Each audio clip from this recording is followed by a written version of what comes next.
Plus aucun vol de la Lufthansa, de British Airways ou d'Air France vers la Chine. Foxconn, premier fournisseur d'Apple et d'une large partie de la tech mondiale, qui dévisse de 10% en bourse après la fermeture de ses usines au moins jusqu'à fin février. Les chaînes d'assemblage de l'A320 de Tianjin entièrement à l'arrêt.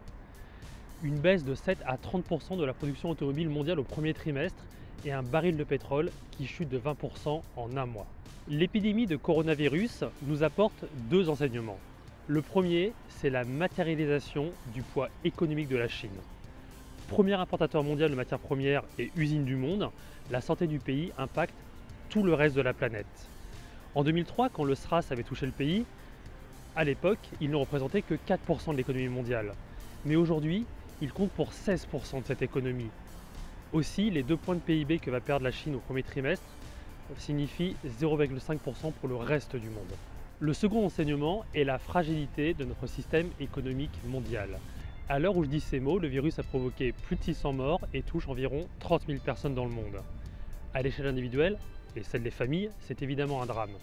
Mais à l'échelle d'un pays de 1,4 milliard d'habitants, c'est si peu. Et pourtant, toutes nos chaînes d'approvisionnement sont à genoux.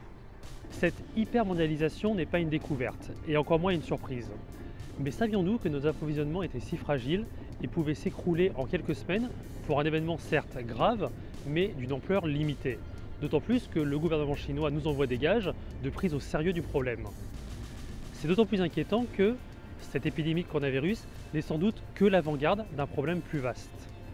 Parmi les innombrables conséquences néfastes du réchauffement climatique, il y a l'accroissement des épidémies. Ce risque est encore difficile à chiffrer, mais deux vecteurs vont porter les maladies. D'une part, les moustiques, et moustiques tigres en particulier, qui avec des températures plus élevées étendent leurs habitats. Ils emportent avec eux la dengue, le chikungunya ou Zika. L'autre, c'est l'eau. Avec le réchauffement, les populations ont des besoins accrus et vont se tourner vers des sources moins pures, moins sûres. Ça ouvre la voie à une recrudescence de choléra.